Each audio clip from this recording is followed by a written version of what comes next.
दोस्तों, हाल ही में हिमाचल प्रदेश के जिला हमीरपुर में एक हत्याकांड हुआ, जिसके बारे में आप सभी को पता होगा क्योंकि रोज न्यूज चैनलों पे ये जो न्यूज़ आ रही है। हिमाचल प्रदेश में जिला हमीरपुर, वहाँ पर एक गांव है शासन, वहाँ पर ये जो है हत्याकांड हुआ है। वहाँ पर एक महिला रंजना देवी अपने बगीचे में जाती है काम करने, घास काटने। वहाँ पर एक लड़का आता है जो उससे दुष्कर्म करने के इरादे से वहाँ आया था। जब वो भेड़िया उस महिला पर झपटा तो उस महिला ने उसका विरोध किया, अपना बचाव किया और उसके बाद उस लड़के ने डंडे से और दराटी से उस महिला पर जो है हमला किया। उसने उस महिला को बहुत जख्मी कर दिया, यहाँ तक कि उनका एक कान भी काट दिया और महिला जो है पूरे तरीके से जख्मी होगी। उसके बाद उस महिला को पीजीआई रेफर किया गया। वहाँ वो महिला 3-4 दिन जिंदगी और मौत के बीच में लड़ती रही, बट अंत में वो अपनी जो है हिम्मत हार गई। और दोस्तों, एक जो और सैड न्यूज़ है वो ये भी है कि उनका एक बेटा है जो दिव्यांग है बेचारा, जिसको प्यार से लोग गोलू नाम से पुकारते हैं, और उसका और कोई सहारा नहीं है। एक माँ ही जो थी उसका सहारा थी। तो अब जो है वो जो लड़का वो अकेला पड़ चुका है, अब कौन उसको देखेगा, ये अलग बात है। ये सब दोस्तों उस हत्याकांड के में जो हुआ और उस हत्याकांड से जो लोग जुड़े थे ये थे।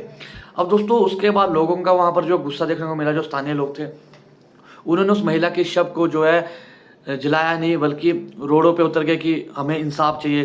क्योंकि जब ये कांड हुआ उसके बाद वहाँ पर काफ़ी जो न्यूज़ आई कि वो जो लड़का वो नाबालिग है, और उसके बाद जो लोगों का गुस्सा और फूटा, यहाँ तक कि हाईवे बंद किया गया, मटोर शिमला हाईवे बंद किया गया। अब दोस्तों कुछ दिनों बाद जब पुलिस ने छानबीन की, एक और न्यूज़ आई है। अब ना वो न्यूज़ इस प्रकार है, कहा जा रहा है कि वो लड़का जो है 14 साल 2 महीने का है। जबकि आप फोटो में देखोगे ना, उस लड़के की उम्र 14 साल की तो नहीं लग रही, वो हमें भी दिख रहा है, वो सभी को दिख रहा है।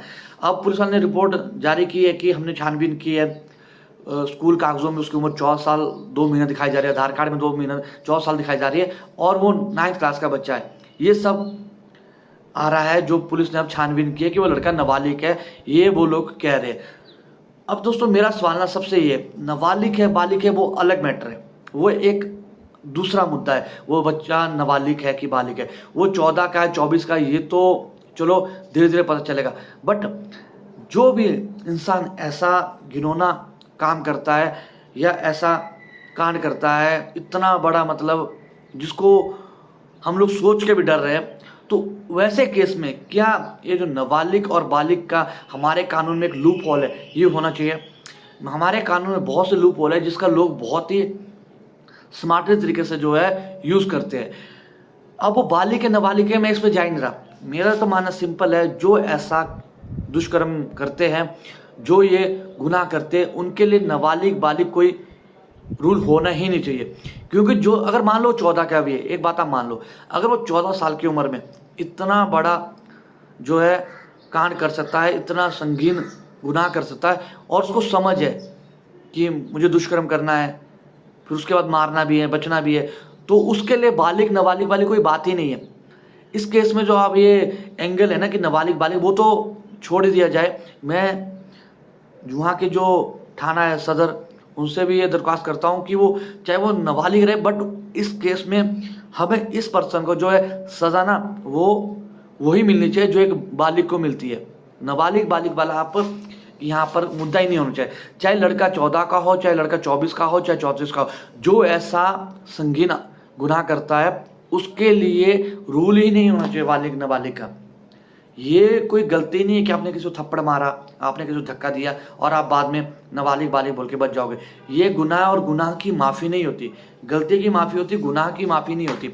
तो मेरा जो सरकार है उससे भी अनुरोध है कि इस केस को आप अलग तरीके से देखें। इसमें बालिग नाबालिग वाली आप जो बात कर रहे हैं वो होनी नहीं चाहिए। चाहे वो बालिग हो जो हमें फ़ोटो में लग रहा है, अगर वो कागज़ों में नाबालिग है तब भी उसको वही सज़ा मिलनी चाहिए, और सज़ा ऐसी ही होनी चाहिए ना जिससे मतलब पूरे देश में एक मिसाल बन जाए। क्योंकि इतने रेप केसेस होते हैं, इतने इंसिडेंट होते हैं, हम लोगों के कानून में लूप होल है, हम उसको बराबर की सज़ा नहीं दिला पाते जो वो डिज़र्व करता है। तो जिसके बाद ये चीज़ें रुकती नहीं है। एक ऐसा केस आप कर दो कानून में, एक ऐसी आप सज़ा दो उसको कि उसके बाद कोई आदमी करने की सोचे ना तो भी वो डरे। अब कई कानून के जो एक्सपर्ट आ जाएंगे, कोई लोग आ जाएंगे, वो ये बातें करेंगे कि हमारे कानून में ये नहीं लिखा है, हमारे संविधान में ये नहीं लिखा है, वो नाबालिग है तो नाबालिग की तरह ट्रीट किया जाए।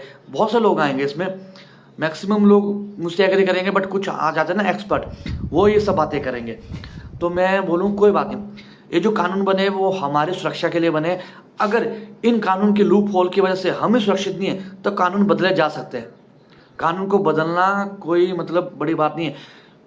ये कुछ कानून में ऐसे लूप होल है जिसकी वजह से जनता सुरक्षित नहीं है तो आप बदल सकते हो। ये इस तरह तो आजकल के जो नाबालिग ऐसे काम करते हैं वो तो आगे भी करते रहेंगे अगर ये बच गया तो। आजकल के जो जनरेशन है वो इतनी भी अनम्यूचुअर नहीं है। एक तरफ हम बोलते हैं कि आजकल की जो जनरेशन है बहुत एडवांस है, और एक तरफ जब वो ऐसे कांड कर देते हैं, ऐसा संगीन आरोप कर देते हैं, वहाँ हम बालिग और नाबालिग बोल के उनको बचा लेते हैं। तो मुझे ये तो समझ नहीं आ रहा। मैं फिर से एक बार कह रहा हूँ, ये जो केस है ये अलग तरीके से हैंडल होना चाहिए। इस केस में जो नाबालिग और बालिग वाले जो रूल है वो होने नहीं चाहिए, और ये रूल खत्म ही हो जाना चाहिए। जो नाबालिग बालिग वाला है खासकर ऐसे बड़े केसों में, हाँ आपने चोरी की है, आपने जो थप्पड़ मारा वो एक अलग इंसिडेंट है, मान सकते हैं कि नाबालिग था, उसको समझ नहीं थी। बट जिसको इतनी समझ है कि मुझे किसी महिला को छेड़ना है, किसी महिला से रेप करने की कोशिश करनी है, उसके बाद जब वो विद्रोह करती है तो उस पर दराटे से हमला करना है, उसको मारना है, तो इतना का उस इंसान में, उस 14 साल के बच्चे में मतलब करने का दम है, तो फिर तो वो बालिग नाबालिग वाली बात ही नहीं आती। तो मेरा हमारी सरकार से, हमारे कानून से एक ही विनती है कि इस केस को आप अलग तरीके से देखो, और इस केस में एक ऐसी सज़ा उस पर्सन को दी जाए कि पूरे देश में मिसाल बन जाए। उसके बाद लोग सोचे कि क्या बोलते, रेप जैसा गुनाह करना और इतना बड़ा कांड करना करोगे तो कानून छोड़ेगा नहीं। मेरी अगर आप पर्सनल राय लो, मेरी पर्सनल राय है, लोग इस पर विद्रोह करें, कानून इसमें जो मर्जी बोले, या तो आजीवन कारावास या उसको फांसी दी जाए। मैं तो बोलता हूँ ऐसे केस में फांसी या आजीवन कारावास सुनाई जानी चाहिए ऐसे लोगों के खिलाफ, क्योंकि ये जो केस है, ये जो घटना बहुत बड़ी है। हिमाचल में ये हुआ है, बहुत कम हिमाचल में ऐसे इंसिडेंट होते हैं बीच बीच में, बट कम होते हैं, बट सजाएं नहीं मिलती। अगर इस केस में आपने इसको मतलब बालिग और नाबालिग वाले एंगल से देखा तो फिर से एक कांड होगा। अगर आप लोग इस केस में इसको कठोर सजा देते हैं तो दोबारा कोई ये करने की हिम्मत नहीं करेगा। मेरी यही विनती है सरकार से भी और कानून से भी। अब देखते हैं आगे क्या होता है। आई होप उस महिला को इंसाफ मिले और एक मिसाल हमारा जो प्रदेश है पूरे भारतवर्ष में रखे कि इतना बड़ा संगीन आरोप करने की सज़ा क्या होती है।